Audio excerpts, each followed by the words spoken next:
Welcome to Football Guys Dynasty Show. It's me, your favorite professional nerd, Jagger May, and then joining me as always is our Dynasty captain, Jeff Bell. And we have your favorite show of the week, our Dynasty Trade Show. And as I've told you guys, we pulled these from the YouTube comment section. Next week, we're going to give our audio lovers some attention. So if you guys are on the audio side, or even if you listen to YouTube and you just want me to see your comment or whatever, your trade, go over to YouTube or go over to Spotify and Apple, leave us a review and comment your trade, and I will get it up on the show. But we'll hop right into it. We have a Jonathan Taylor trade, and he's getting weird to value, Jeff. And I thought this was interesting because Tyler, he said he wanted to send Brian Thomas Jr. and Brian Robinson and receive Jonathan Taylor. I normally don't answer and I comment back. We'll talk about this on the show, but I was just like, no, don't do this because Brian Thomas Jr., you want him ahead of Jonathan Taylor at this point, don't you not? I cannot. Yes, Brian Thomas Jr. Yes, absolutely. Yeah, I think. Yeah, I was about to say. Yeah, and especially if I can get bonus on that. I thought you said Brian Robinson Jr. at first, and I was going to say, no, I still have Jonathan Taylor there. But where do we stand on points wise for Brian Robinson Jr. versus Jonathan Taylor? I'm curious. I was about to say they're kind of close. Like, if not, like, I don't think there's a difference because, like, if you really look at the points, you're getting a free Brian Thomas Jr. So I basically don't do this, Tyler. And if you're on the other side, if you could sell Jonathan Taylor because he has that Jonathan Taylor shiny price tag and get a Brian Robinson plus, depending on what that plus is, I'm doing that almost every time, right? I mean, especially if it's Brian Thomas Jr. But yeah, you're looking Jonathan Taylor. You're looking at about 15.5 points per game and half PPR scoring, and Brian Robinson Jr. 13.5.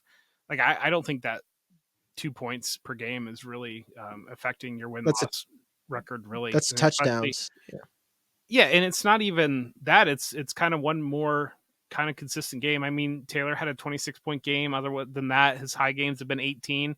Brian Robinson Jr. had an 18-point game and a 16-point game. He's kind of been in that, that 14-point range type weekly. So it's just those occasional big spike weeks, and that's basically what you give up by Jonathan Taylor to Brian Robinson Jr. Certainly that's worth Brian Thomas Jr.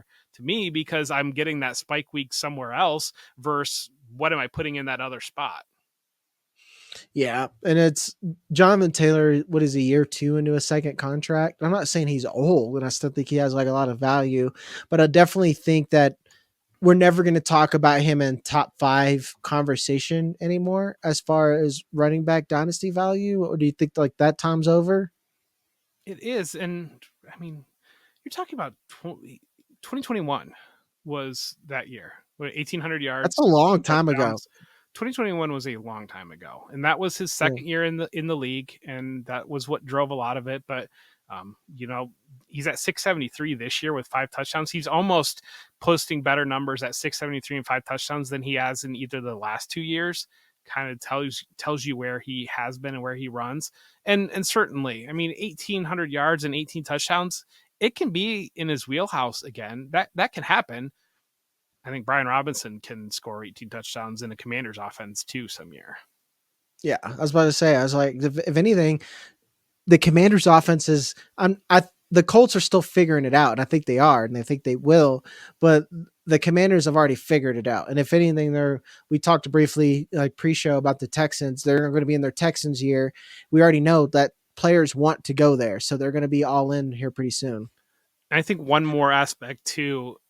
One of the things that Anthony Richardson and the Colts passing game gets more than enough talk about it, but really from what we've seen, especially from Josh Downs, is with Anthony Richardson, those receivers are still able to get the production that we want. There's almost nothing for Jonathan Taylor in the passing game with Anthony Richardson at quarterback, just because of how you're going to scheme up with that type of a quarterback, of really what you're trying to do in your passing game in general. He's not going to be the guy that's going to be holding it and allow for a check down pass to Jonathan Taylor. He's going to take off and go. And that's how you're going to design your offense, because you're going to utilize those skills and abilities. And so there's a very low passing involvement floor. And once you start to talk about these backs that you need a 1,600 yard, 20 touchdown season, because the potential to have a 1,200 yard and 15 touchdowns and also getting 600 pass receiving yards, like that's not really in play. Yeah, yeah, I agree with that. So Tyler, please don't do that. And if you have Jonathan Taylor, you're definitely selling him for Brian Thomas Jr. plus or Brian Robinson Jr. plus easily. You'd probably trade Jonathan Taylor for Brian Thomas Jr. straight up in most cases, depending on what your running If backs you're are. not there, you're going to be there very soon. So Yeah, yeah. And I feel like I had deja vu. Did we cover this before? I don't know. Every day feels the same when you're in week 12 at this point. Next trade, Mike Evans, Jacob Snarky. He sent Xavier, like, I don't think he's done this trade yet, but he is going to send Xavier Legette and a 2026 second to receive Mike Evans. I don't know if you want to buy Mike Evans for that at this point. I know the 2026 second doesn't have a lot of value right now, but we do this every year. Every year we're just like, oh, well, this class isn't that good or something. And then some guys end up being that good, or some guys rise up and, so I think that holds a little bit of value. Moreover, Xavier Legette is looked much better than I thought he would ever be. So this is one that maybe it's just the way I play Dynasty, the way that I view players, but I think the second's on the wrong side, to be honest, because like I guess I just don't understand like paying for, and I know, I mean, Mike Evans could easily have 5 more years of stats, and people will push back and say that. That being said, we've already seen the value fall out of Mike Evans once this past. When you flash back to the 2023 offseason, he was dead, and then he came back and had a massive year. Why are we always attaching picks to get the younger guy that just went in the first round instead of the 31-year-old guy that to me, I would want the elite young guy that went in the first round that has that potential, and I would have to pay a pick to turn my 31-year-old into that. yeah, and if anything, I would say this.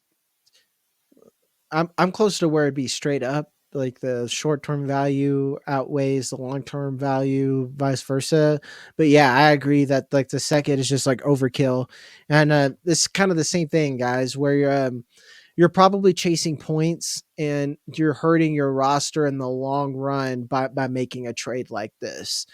Sure, you're going to get Mike Evans. Sure, it may or may not help you in the playoffs, but these win now moves get you in trouble. Like, you make a win now move by buying a player that is at good value or discount that can help you win, and you've kind of insulated that loss, or that loss isn't that bad, like a second.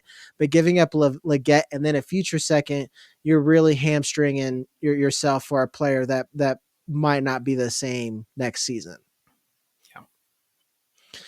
Before we move any further, we'll pay some bills, hit that like and subscribe button. This is the last show this week, but next week we're going to have another trade show. So the audio side, go over and leave us whatever trades that you have, leave us 5 stars or whatever, and then we'll pull from there. And just for another little treat for you audio guys, or anyone who leaves a review, I will pick one of you and give you a free subscription to Football Guys. I am not allowed to do that, but I will. I'll get it done for you because I love you. I will take that strongly worded in a work message just for you guys. So, and with that being said, for all you guys that don't win, we are still giving 20% off all of our subscriptions and our store merch. So go to footballguys.com, get in on a discount. All right, Jeff, we got Chris Olave. He is an interesting player. He's another one of these guys that are weird to value at this point. I see a lot of trades involving him. West Walker sent Ramondre Stevenson and Darnell Mooney and received Chris Olave. Do you think that's overkill at this point, or do you think that's about right? I mean, I like the Olave side still I on do this too. one, and these are the types of moves that I do love to do, where you kind of, I mean, Darnell Mooney, I've loved him. He was a reclamation project from the start this year, and you've got it hit as well as a reclamation project can potentially hit. And Stevenson, you know, we've got him back. It looked like we lost him for a minute with those fumbles and split back usage, all those types of things. We've got him back. He's the bell cow back now. Drake May looks adequate to good at quarterback. And so you're feeling a lot better about Stevenson. But I mean, Olave still has that potential to be a top 12 dynasty wide receiver. And I don't think that's in play for the other two guys.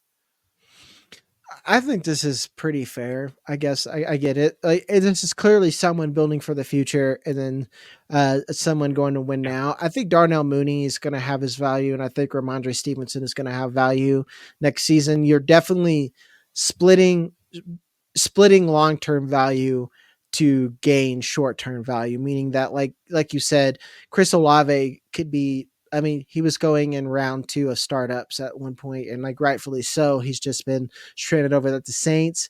I'm not really sure that he stays at the Saints, so I'm trying to buy because I think he's just a good player. I definitely think you should have West Walker. You did a good job getting a player, but I won't fault the other side because I understand. I am. These are the type of moves that I'm trying to make. I've been trying to buy Chris Olave everywhere I can, and I'm going to be sending a running back that I might not need, or I have enough picks to where I could get. Like, I know I have an Ashton Genty roster. I'm like, cool. I'm going to sell this running back, Genty, or some running back is going to get a prime landing spot, and I could fix it, and I'm going to get Chris Olave on top of that for something, So Yeah. I think this is definitely the move. I mean, you don't think he's going to stay a Saint, right? Like they got to trade him and get the most that they can out of that value and rebuild because they have so much. I think they're finally feeling the cap problems that we keep saying are fake. Yeah, and that's the biggest thing. And I mean, we saw they still extended Alvin Kamara. I don't know. I mean, they are due to bring in. Obviously, they're going to bring in a new coach, so we'll see how that goes. But they are certainly they've kicked that can so far down the road that um, are you going to give Chris Olave a mega contract? Are you going to give him big time top 15 wide receiver in the league type money? Can you do that? And I think that's the biggest question looming right now. Yeah. Yeah, I agree. Next we have a Sam Laporta trade. And for any of you guys joining here, we just talked about rookie tight ends for the future. So I'd say prospects, not rookies. And we had a couple of Sam Laporta comps. I know he's had a disappointing season. I'm a Sam Laporta truther. Um, I think he's a buy, to be honest. And I think he's a good player. He's just had some injuries, and the Lions are just going to be a high variance offense. With that being said, Brenchy Brench would send Drake London to get Sam Laporta.